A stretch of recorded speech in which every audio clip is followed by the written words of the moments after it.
Good morning, everyone. What a real pleasure it is to be back today for day 2 of our Liberal Convention. It's been a lot of fun seeing Liberals gather from across the country focused on the really important work that we're going to be doing over the coming years to continue delivering for Canadians on big things, whether it's growing the economy and creating great jobs from coast to coast to coast, standing up for a reconciliation, for fighting against climate change, for inclusion and diversity and women's rights, all the things that are driving Liberals forward to have a positive and optimistic view of what we need to do over the coming years to keep Canada going forward in the right directions.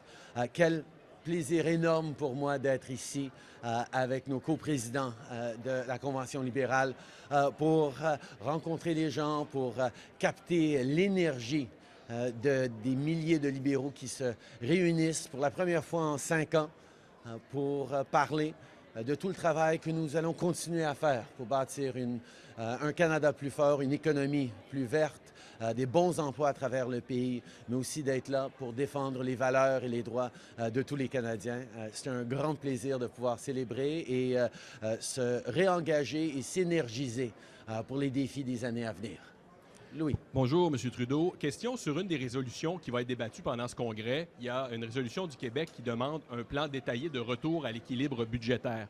Qu'elle soit adoptée ou pas, pour vous, est-ce que c'est important d'ici la prochaine élection de présenter un plan de retour à l'équilibre budgétaire aux Canadiens?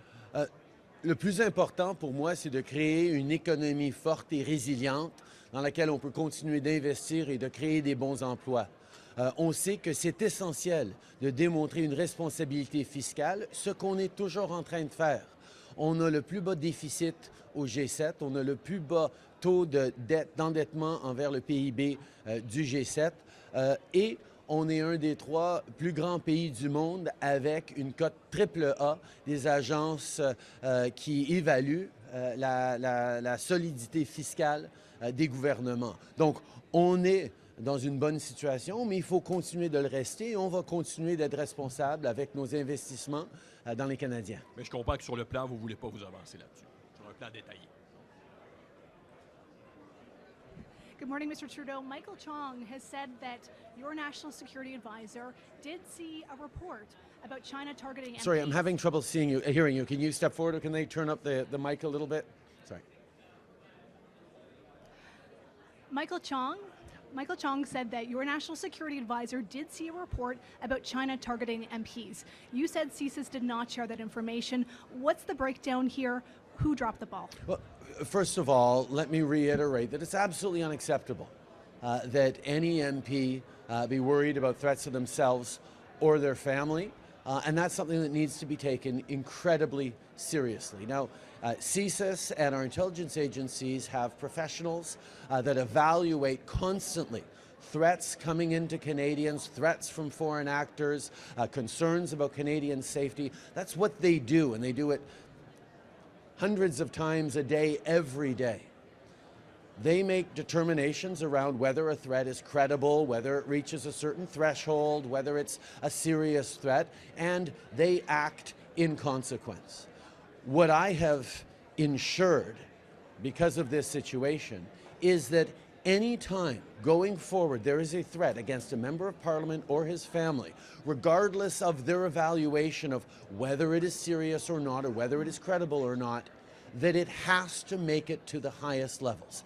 As I said on Wednesday to Michael Chong and to Canadians, information that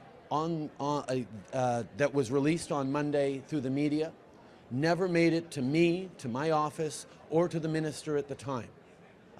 Going forward, such information would absolutely have to be raised to the highest political levels.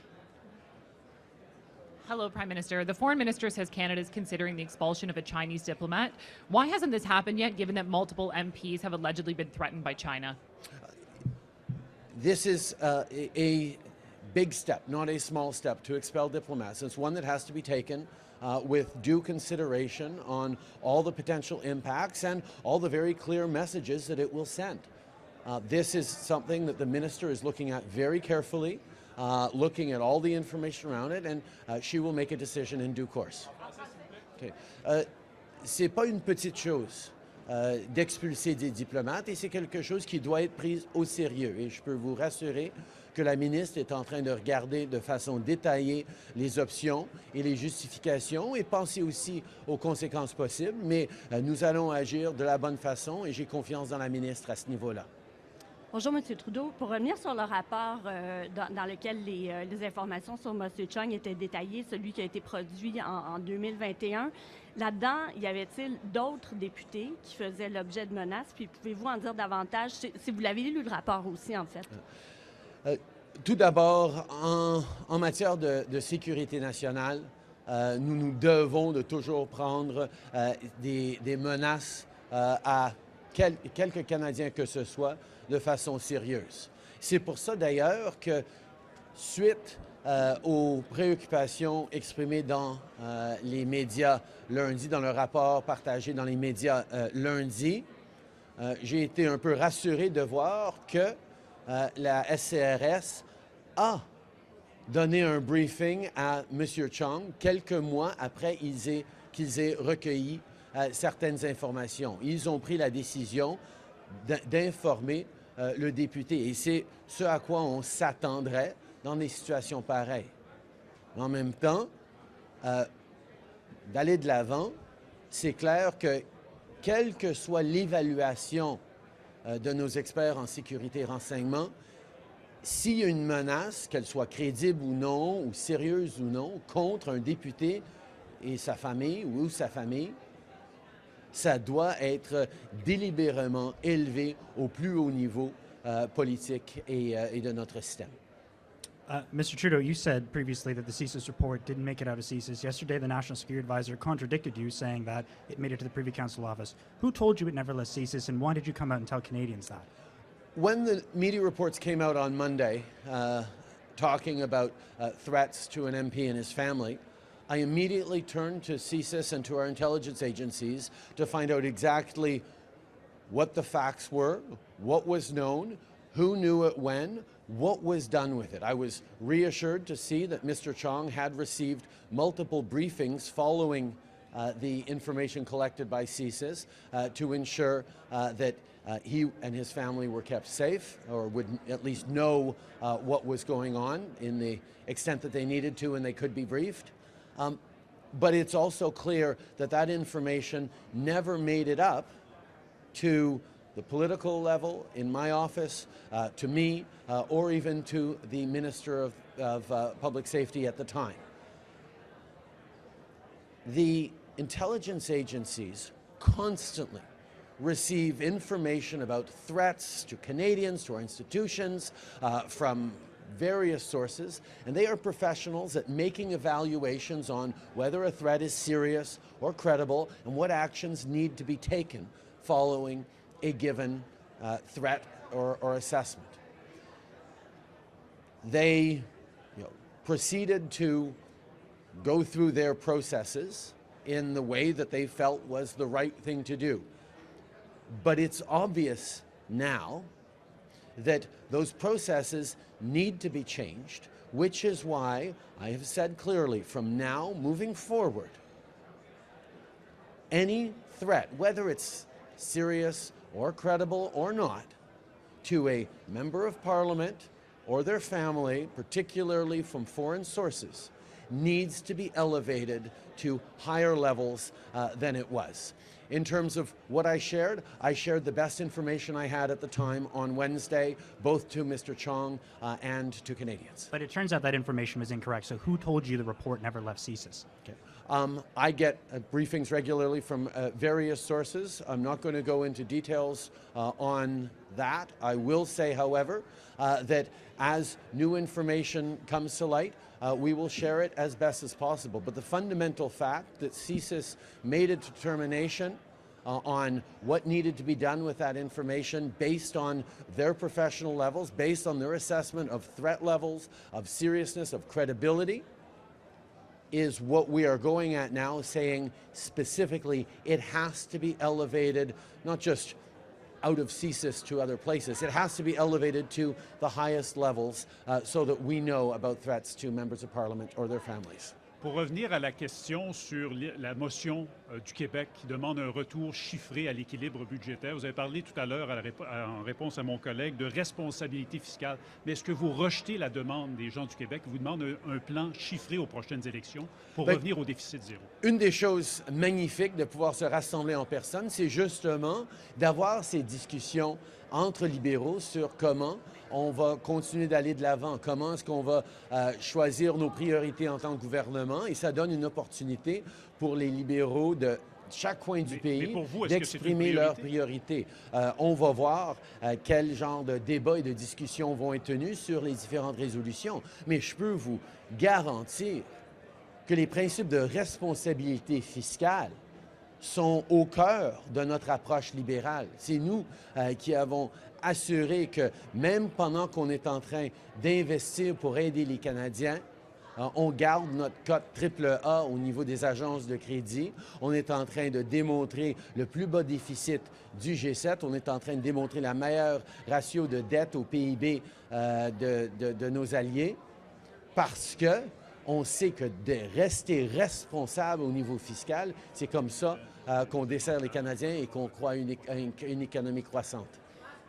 Oui, j'aimerais revenir là-dessus. Je comprends ce que vous nous dites. Vous parlez de responsabilité, mais les militants demandent un échéancier clair. Est-ce que vous allez en fournir un? Et surtout, qu'est-ce que vous comprenez quand vos militants demandent un tel échéancier? Qu'est-ce que vous comprenez de l'humeur des militants? D'abord, je comprends que les sympathisants libéraux, les bénévoles qui sont ici, ont mis de l'avant des centaines de résolutions qui vont être débattues, sur lesquelles les gens vont voter.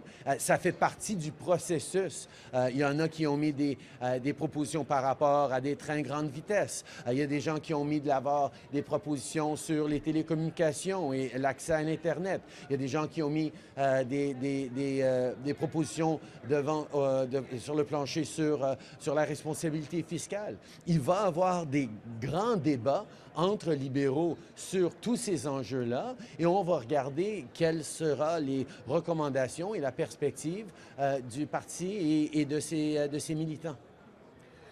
Merci beaucoup. One more? Okay, perfect. You announced last night that you'll be running in the upcoming election. Why do you believe that you can do what no other PM has done since Laurier, despite everything that's going on in your party? You know, I know the media loves to think about it as, record books and things like that. I am focused on the choice Canadians get to make. Canadians are going to be faced with a very, very clear choice in the next election. Do we go down a path of fear and anger and division and envy and toxicity? Fear didn't put food on anyone's table. Anger doesn't create a single job. What we're focused on in this government and in this party is building a positive, optimistic vision for this country that recognizes the very real challenges we as a country and as a world are facing and rises to meet them.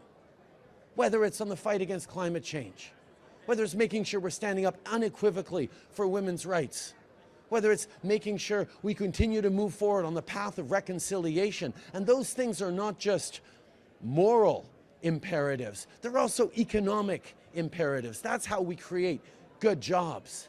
That's how we draw in investments from around the world to provide solutions to the world. That is the positive, ambitious vision that gathers Liberals here today. And that is the conversation that I look forward to continuing to lead with Canadians right across the country as we make a consequential choice for what kind of country we want to be over the next decade. And I'm excited about that. Écoutez, pour moi, le moment dans lequel on est en train de vivre en tant que Canadien est extrêmement important.